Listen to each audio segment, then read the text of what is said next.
Intermediate విద్యారంగంలో అగ్రగామి మన NSR impulse education institution. IIT, JEE అయినా, నీట్ అయినా తిరుగులేని విద్యా సంస్థ NSR impulse.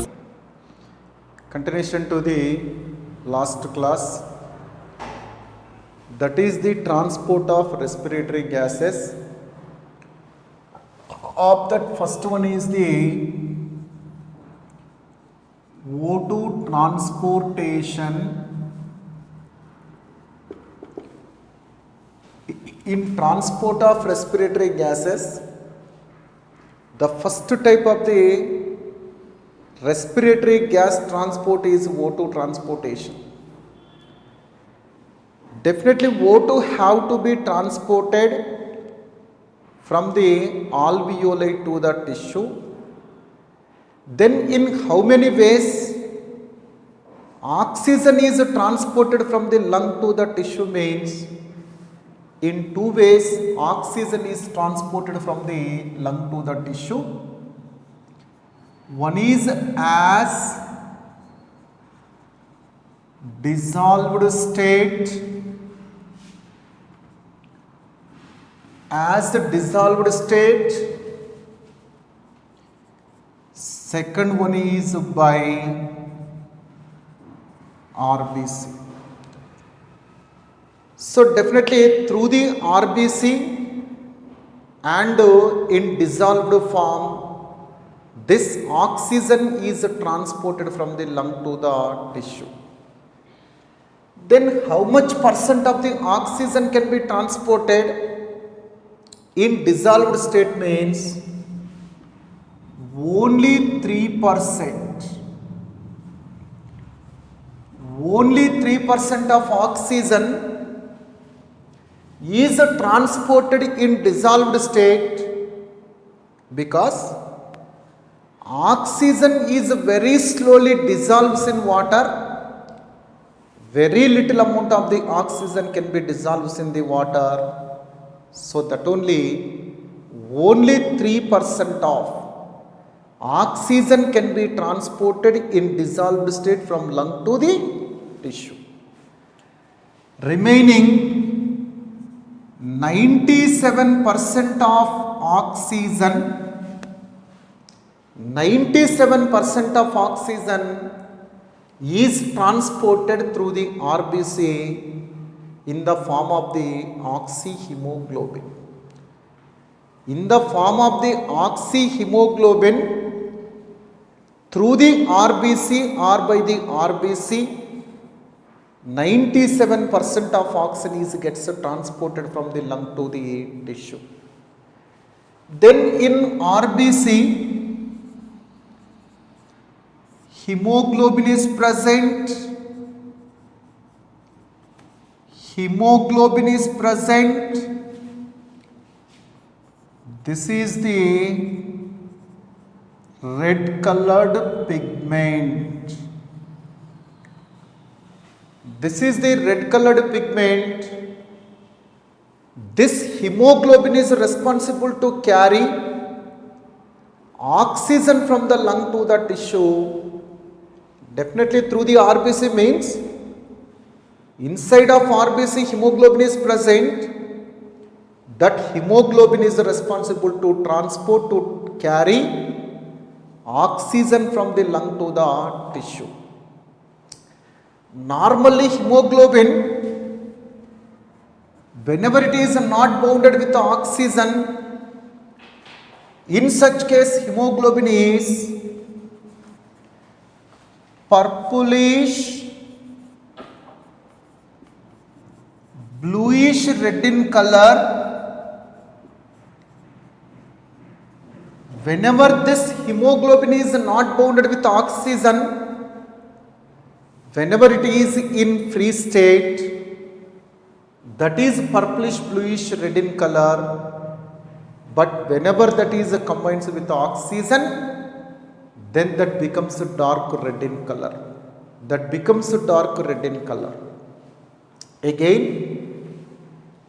how much amount of hemoglobin is present in 100 ml of blood means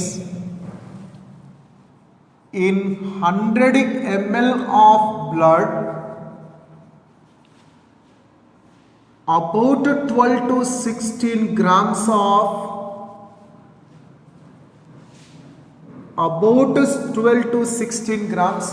hemoglobin is present.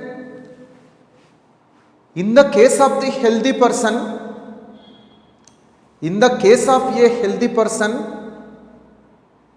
how much amount of hemoglobin is present in the 100 ml of the blood means about 12 to 16 grams of hemoglobin is present in 100 ml of the blood in healthy person. Of this, 1 gram of hemoglobin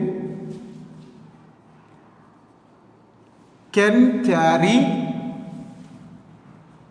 about 1.34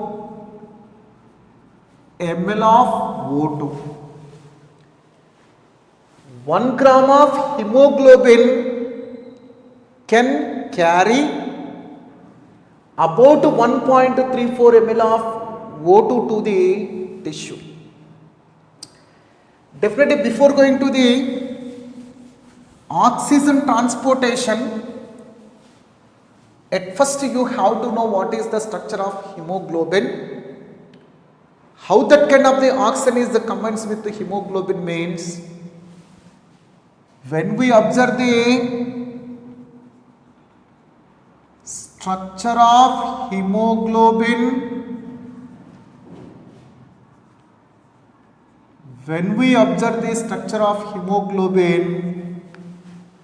in hemoglobin, principally two portions are present.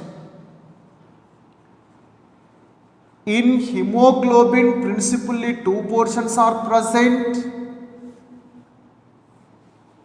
One is the heme, second one is the globin part. In hemoglobin, principally two portions are present. One is the heme portion, second one is the globin portion. Again, in the case of the heme portion,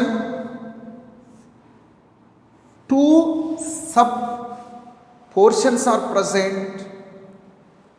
One is the 4 pyrrole rings and 4 iron molecules which are with the ferrous state. 4 iron molecules, before combining with oxygen they are with the ferrous state. After combining with oxygen they are turns to the ferric state. Definitely, before combining of hemoglobin with oxygen, iron molecules are with the ferrous state. 4 ferrous state of molecules are present, iron molecules are present. Again, this globin is with 2 alpha polypeptide chains and 2 beta polypeptide chains. Definitely, globin part is with 4 polypeptide chains. Of the 2 alpha polypeptide chains, 2 beta polypeptide chains. 2 beta polypeptide chains are present. Again, in alpha polypeptide chains, again alpha 1, alpha 2. In beta polypeptide chains also beta 1, beta 2 polypeptide chains are present. So totally 4 polypeptide chains are present in hemoglobin. Again, in heme portion 4 pyrrole rings and 4 iron molecules are present. Then how they maybe get so arranges means, just assume this is the one pyrrole ring, this is the one pyrrole ring which is combines with one iron molecule. This is the one pyrrole ring which is combines with the one iron molecule. This is the one pyrrole ring which is combines with one iron molecule. This is the one pyrrole ring which is combines with one iron molecule. So this is the one pyrrole ring, one pyrrole ring, one pyrrole ring, one pyrrole ring. Totally 4 pyrrole rings are present in hemoglobin. These pyrrole rings are connected with each other by polypeptide chains. This is the alpha polypeptide chain, that is alpha 1. This is the alpha 2. This is the beta 1. This is the beta 2 polypeptide chain. So totally 4 pyrrole rings are connected with each other by the 4 polypeptide chains. Alpha 1, alpha 2, beta 1, beta 2 polypeptide chains connect this 4 pyrrole rings. In this state of hemoglobin, each and every iron molecule is combines with one O2 near the lung to get to form the oxyhemoglobin. Near the lung, each and every iron molecule is combines with one O2. By that way, oxyhemoglobin is gets formed here. In oxyhemoglobin state, this hemoglobin is a dark red in color because whenever oxygen is combines with the ferrous state of iron, then ferrous state of iron is turns to ferric state, that is Fe plus 3. By that way, this hemoglobin is turns to bright red in color or the dark red in color. On or before combining of O2 to iron, iron is with the ferrous state. After combining oxygen with iron, iron is turns to the ferric state, that is Fe plus 3. So that only hemoglobin is becomes bright red in color or dark red in color. Means near the lung where oxygen partial pressure is very high, this oxygen is combines with the hemoglobin and form the oxyhemoglobin. Means near the lung 4 O2 molecules are combines with the hemoglobin. Why near the lung only? Hemoglobin is combines with oxygen but not with the CO2 means near the lungs partial pressure of oxygen is high when compared to CO2. So that only hemoglobin is tends to combines with oxygen but not with the CO2. You should remember one important point. Always hemoglobin tends to combines with the respiratory gas which is with the highest partial pressure. For example, near the lung oxygen partial pressure is about 104 mmHg. Near the lung in alveoli oxygen partial pressure is about 104 mmHg, but carbon dioxide partial pressure is only 40 mmHg. So that only hemoglobin tends to combines with the oxygen near the lung, but near the tissue carbon dioxide partial pressure is 45 mmHg, oxygen partial pressure is only 40. So that only hemoglobin immediately tends to combines with the carbon dioxide near the tissue but not with the oxygen. Means what I am saying here that hemoglobin always tends to combines with the respiratory gas which is with the highest partial pressure. That nature is said to be as the amphoteric nature. Amphoteric nature of hemoglobin, nothing but hemoglobin always tends to combines with respiratory gas which is with the highest partial pressure.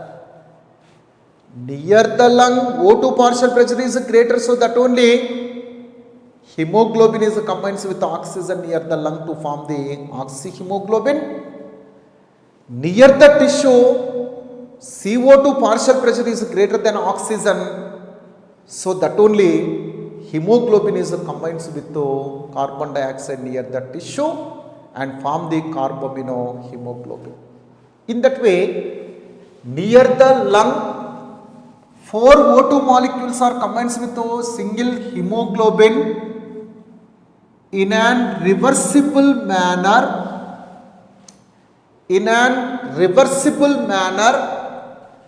and finally form the HbO2 taken 4. This is said to be as the oxyhemoglobin. This is said to be as the oxyhemoglobin. Means one hemoglobin molecule can carry 4 O2s at a time from the lung towards the tissue. At a time, single hemoglobin molecule can carry 4 O2 molecules towards the tissue, because in single hemoglobin 4 iron molecules are present. Each and every iron molecule is combines with O2. Totally, single hemoglobin can be able to combine with 4 O2s at a time. By that way, oxyhemoglobin formation is taken place near the lung. This process is said to be as the oxygenation. Process of combining of oxygen with hemoglobin to form the oxyhemoglobin is said to be as the oxygenation. This oxygenation always tends to form the oxyhemoglobin. Then, what are the factors which maybe shows their influence over the formation of rate of the oxyhemoglobin? What are the factors which are favor for formation of that kind of the oxyhemoglobin near the lungs? Means definitely factors favor for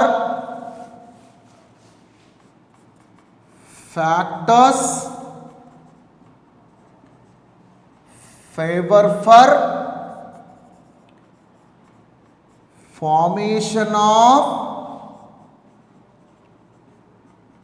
oxyhemoglobin near the lung. What are the factors which may be favor for formation of the oxyhemoglobin? Factors which are favor for formation of oxyhemoglobin near the lung are: one is high PO2, high partial pressure of oxygen. ఒకసారి అది చూడండి sir, ఎందుకంటే నా దాంట్లో kill అని sound వచ్చింది. High partial pressure of oxygen. Second one low PCO2, because near the lung in oxygenated blood about 95 mmHg PO2 is present, 40 mmHg PCO2 is present. Means high partial pressure of oxygen, low partial pressure of CO2 is present. That is favor for formation of the oxyhemoglobin. At the same time, low H plus ion concentration and high pH again low temperature. So what are the factors which are favor for formation of the oxyhemoglobin near the tissue, near the lung, which may be favor for formation of the oxyhemoglobin? Means high partial pressure of oxygen, low partial pressure of carbon dioxide, low H plus, because whenever in the blood of the person,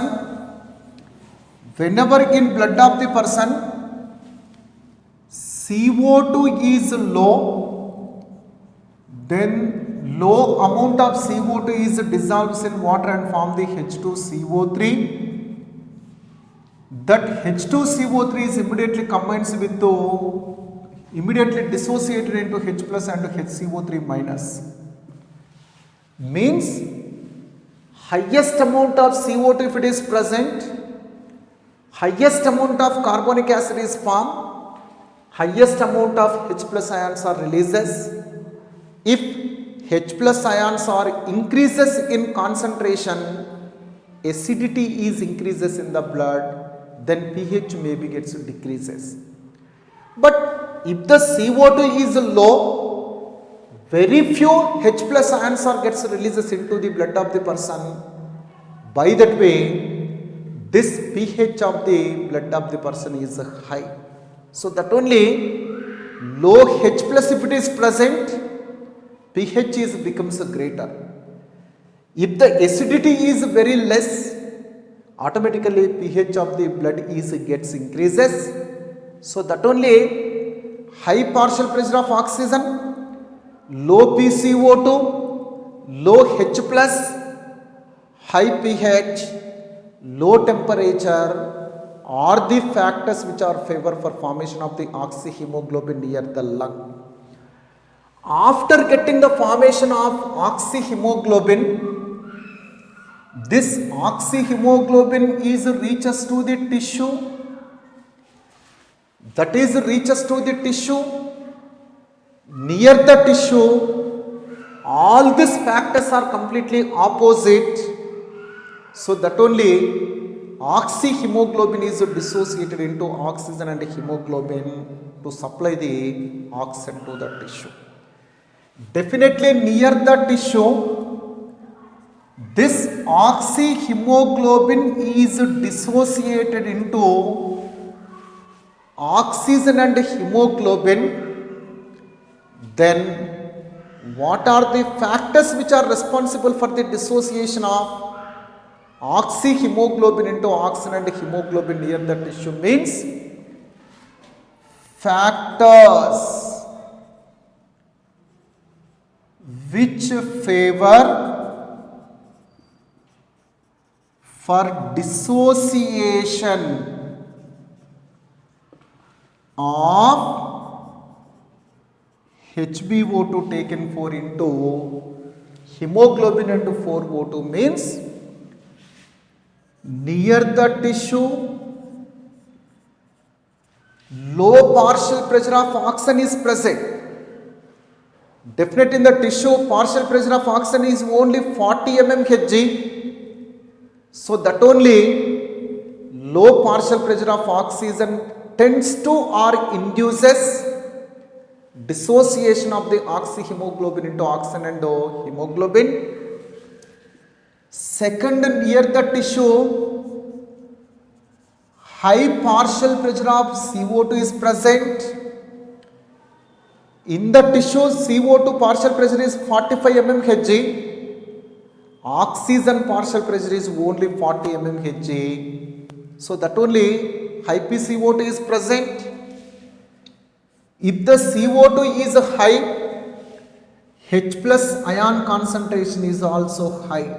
High H plus ion concentration.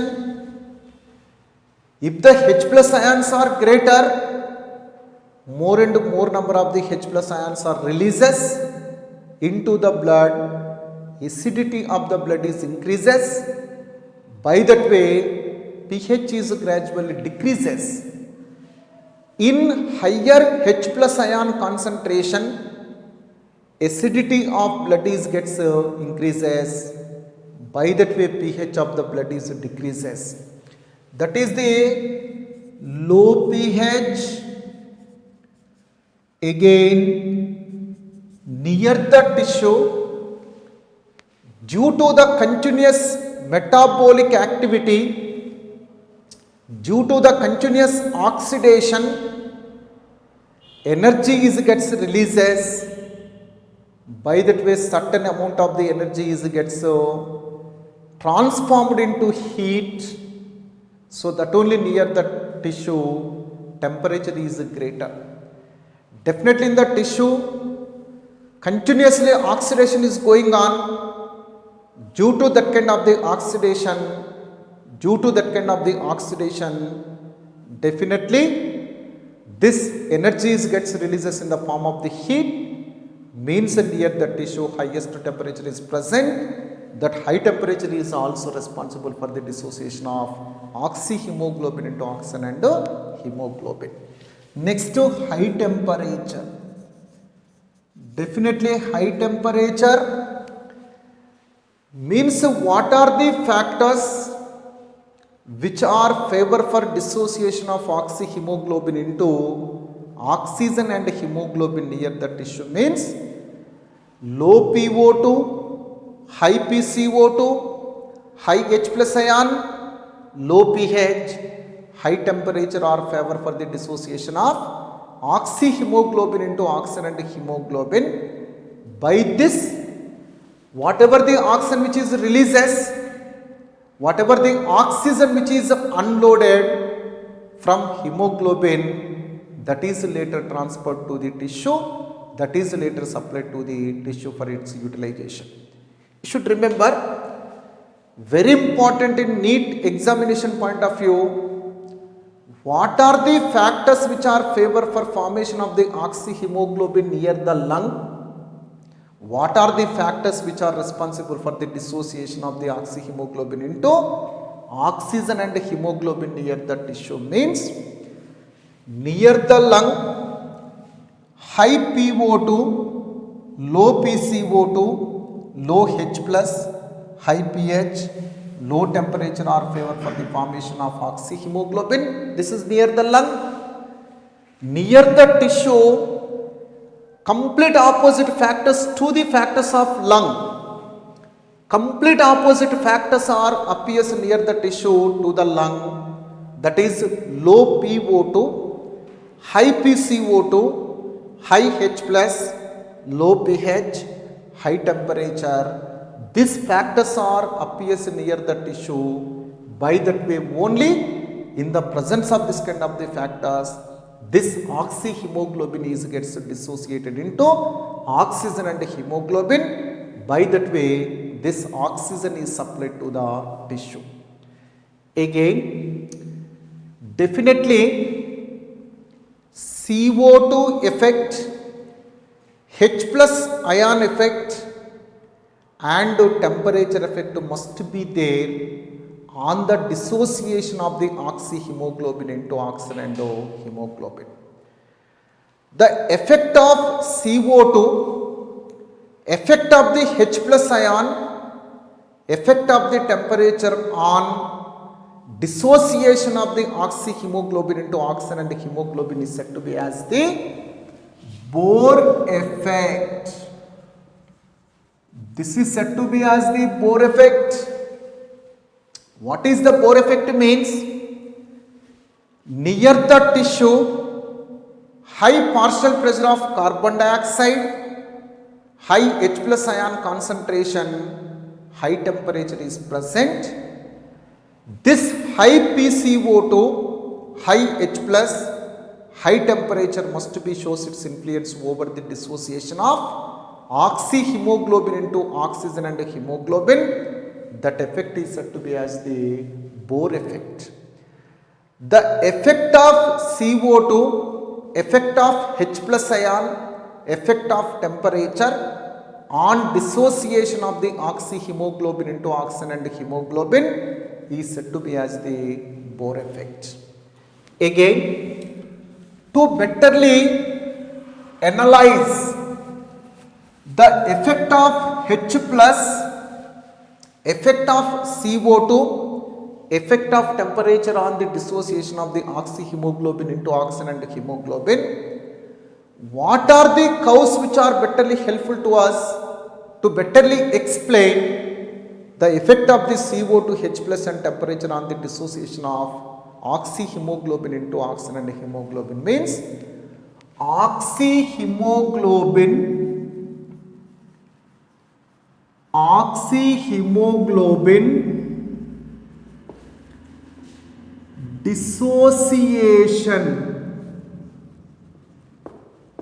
dissociation curves are betterly helpful to betterly analyze the effect of carbon dioxide, H plus ion, temperature on dissociation of the oxyhemoglobin into hemoglobin and oxygen. To betterly analyze, to betterly study the effect of the carbon dioxide, H plus ion, temperature on dissociation of the oxyhemoglobin into hemoglobin and 4O2, what are the curves which are betterly helpful to us? Means they are the oxyhemoglobin dissociation curves. Then this oxyhemoglobin dissociation curves can be obtained by taking hemoglobin saturation percent on y-axis, partial pressure of oxygen on x-axis. This oxyhemoglobin dissociation curves can be obtained by taking hemoglobin saturation percent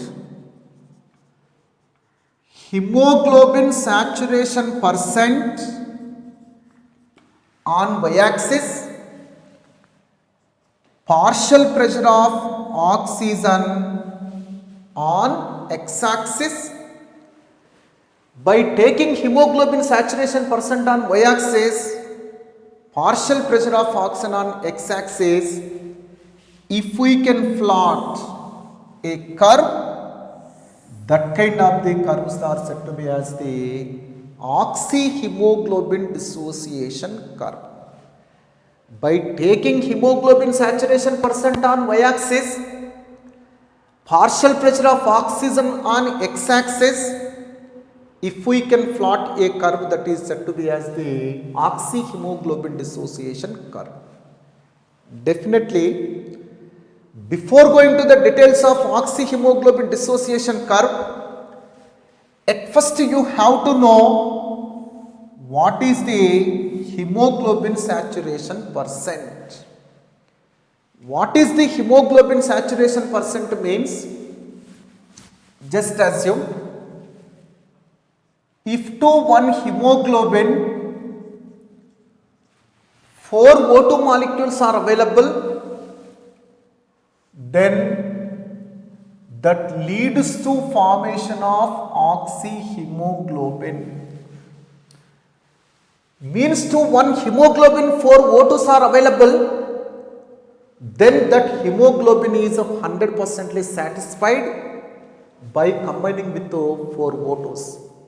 Because in each and every hemoglobin 4 iron molecules are present. Each and every iron molecule must be requires 1 O2 for combining with it. So that only if 4 O2s are available to 1 hemoglobin, then this hemoglobin is by combining with 4 O2s, that is 100% gets satisfied. Means in the presence of 4 O2s, 1 hemoglobin gets 100% satisfaction. Instead of that, to 1 hemoglobin, only 2 O2 molecules are available instead of 4 O2 molecule. Then HbO2 taken 2. In this case, hemoglobin saturation percent is 100%. But instead of 4 O2s to the 1 hemoglobin, only 2 O2 molecules are available. In this case, hemoglobin saturation percent is only 50%. Means 2 iron molecules which are present in the hemoglobin are without combining with oxygen. So only 2 iron molecules are gets combined with 2 O2s. So that only if to 1 hemoglobin 2 O2 molecules are available, then hemoglobin saturation percent is only 50%. Otherwise, to 1 hemoglobin only 1 O2 molecule is available, then HbO2 taken 1, that is HbO2. In this case, hemoglobin saturation percent is only 25%. In that way, hemoglobin can be 100% satisfied whenever 4 O2s are available to it. Otherwise, only 2 O2 molecules are available to it, then only 50% it is gets satisfied. Otherwise, only 1 O2 molecule is available to the single hemoglobin, only 25% it may be gets satisfied. So definitely by taking hemoglobin saturation percent on y-axis, partial pressure of oxygen on x-axis, if we can plot a curve, then that curve is said to be as the oxyhemoglobin dissociation curve. Definitely oxyhemoglobin dissociation curves are sigmoid curves, or they are essential. This oxyhemoglobin dissociation curves are S-shaped curves. They are the sigmoid curve. Definitely you should remember, if the curve is very near to y-axis, then we can say that is formed in the presence of conditions of lung.